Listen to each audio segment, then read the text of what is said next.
Hi, welcome to our channel. మన channel అయితే తప్పకుండా సబ్స్క్రైబ్ చేసుకోండి, లైక్ అండ్ షేర్ చేయగలరు. మనకి నిన్న మండే నామినేషన్స్ కనుక బిగ్ బాస్ హౌస్లో చూసుకున్నట్టయితే దివ్య వర్సెస్ తనుజ ఏమనిపించింది మనకి?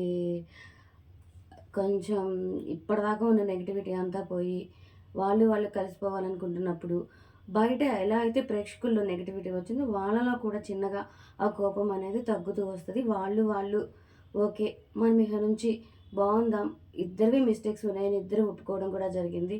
కనుక ఇక చూసే వాళ్ళకు కూడా నిజమే తనుజాది కూడా కొంచెం కోపంలో తను కూడా నోరు జారింది కాబట్టి తను కూడా రియలైజ్ అయింది. తనుజ కూడా ఒప్పుకుంది. ఫస్ట్ దివ్య నామినేట్ చేస్తూ తనుజని నువ్వన్న మాటలకి నాకు కోపం వచ్చింది, నేనన్న మాటలకి నీకు కోపం వచ్చింది. నేను కూడా నువ్వు ఒక మనిషి ఇష్టం లేకపోయినా కూడా నువ్వు వెంట పడుతున్నావు అన్న మాట నేను తీసుకోలేకపోయాను. ఆ మాట నాకు చాలా బాధ అనిపించింది. నేను కూడా నిన్ను కొంచెం ఆ మాటకి ట్రిగ్గర్ అయ్యి నేను కూడా కొన్ని మాటలు అనేసాను. ఇక నుంచి మన మధ్య ఇలాంటివి ఏమి ఉండకూడదు అని ఇక నుంచి బాగుండాలి అన్న ఉద్దేశంతోనే నామినేట్ చేస్తున్నానంటూ దివ్య మొదటిసారి అంటే మొదటిగా దివ్య నామినేట్ చేసింది.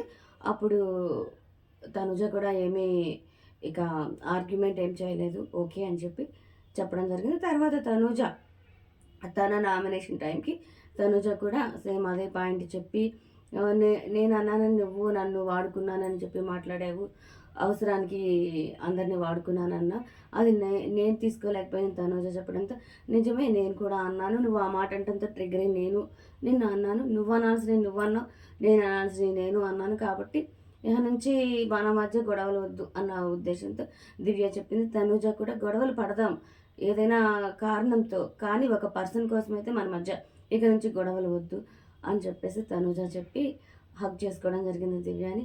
ఇక నుంచి గొడవలు అవ్వవా అంటే అవుతాయి, ఆటలో భాగంగా అవుతాయి, ఎవరికైనా అవుతాయి.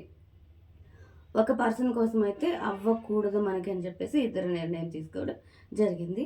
ఇదైతే మంచి నిర్ణయమే, ఇది భరణి గారికి కూడా కలిసి వచ్చే విషయమే అని నేను అనుకుంటున్నాను.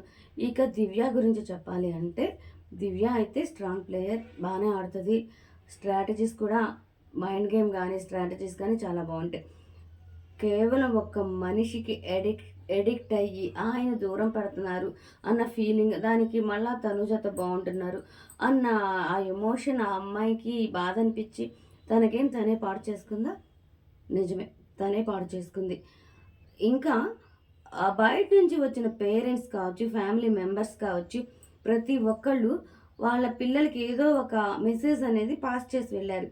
కానీ నేను ఆ రోజు కూడా అనుకున్నాను, దివ్య వాళ్ళ మదరు నీకేం పాడు చేసుకుంటున్నావు ఆయన పట్ల ఎక్కువ కేర్ తీసుకొని అన్న హింట్స్ ఇస్తారని అయితే నేను అనుకున్నా. కానీ ఆవిడ ఎక్కడ ఇచ్చే ప్రయత్నం చేయలేదు. పైపెచ్చు నేను అన్నయ్య అని మిమ్మల్ని నేను అన్నయ్యలా భావించాను, చనిపోయిన మా అన్నయ్యలా ఉన్నారు మీరు అని భరణిని ఆ ప్లేస్లో ఉంచి నా వల్లే తను మిమ్మల్ని అన్నయ్య అని పిలిచింది, మామయ్య అని పిలవకూడదు కదా, నా తరపున అన్నయ్య పిలవని నేనే చెప్పానని దివ్య వాళ్ళ మదరే మనకి టీవీలో అందరి ముందు కూడా చెప్పడం జరిగింది. అప్పుడు ఏమనిపించింది నాకైతే, నాకు కొంచెం లైట్గా ఎక్కడో కవర్ చేస్తుంది ఆ కూతురు అన్న ఫీలింగ్ వచ్చింది. కాకపోతే భరణితో జత కలపాల్సిన అవసరం ఏముంది? ఆయనేం టాప్లో లేరు కదా, టాప్లో లేరు, ఆయన పక్కనుంటే కూతురికి ఫేవర్ అవుతుంది అని ఆమె అనుకోవడానికి నేను ఈ ఒక్క పాయింట్ మీదే ఆవిడ చెప్పింది ఫేక్ అని అనుకోలేకపోయినా. ఆవిడ జెన్యున్గానే చెప్పారు, వాళ్ళ మధ్య ఆ బాండింగ్ అనేది కరెక్టే ఆమెకు అనిపించింది కానీ అని ఆయనేం తోపు కాదు కదా, ఎక్కువ ఫస్ట్ సెకండ్ వచ్చే రేంజ్లో లేరు కాబట్టి కూతుర్ని జత పెట్టాల్సిన అవసరం లేదు కదా. అంటే ఆయన సపోర్ట్ ఆశిస్తేనే కదా అలా ఎవరైనా చెప్తారు. కానీ ఆవిడ అలా ఆశించలేదు, ఆయనేం టాప్ కాదు, ఆవిడ జెన్యున్గానే చెప్పింది. నేను అందుకే ఆ ఒక్క పాయింట్లోనే ఆవిడ చెప్పింది ఫేక్ అన్న కొంచెం డౌట్ వచ్చినా నేను కాదు ఆవిడ జెన్యున్గానే చెప్పింది అనుకున్నా. వాళ్ళ ఫీలింగ్ బాండింగ్ ఏదైనా కానీ కూతురికి మాత్రం ఆవిడ కొంచెమైనా హింట్ ఇచ్చుంటే బాగుండేది. దివ్య ఆ క్రితం వారమే తన గేమ్ ప్లాన్ మార్చుకుని ఉంటే ఇంత నెగిటివిటీ పెంచుకునేదైతే కాదు. 2 వారాలు వరుసగా తను లీస్ట్లోకి వచ్చేసరికి దివ్యకు కూడా ఇప్పుడు ఏంటనేది అర్థమైంది. తను తప్పకుండా ఈ వారము ఇక తనుజని టార్గెట్ చేయడం ఇవన్నీ మానేస్తే గొడవలు పడొచ్చు. టార్గెట్ చేసైతే గొడవ పడకూడదు.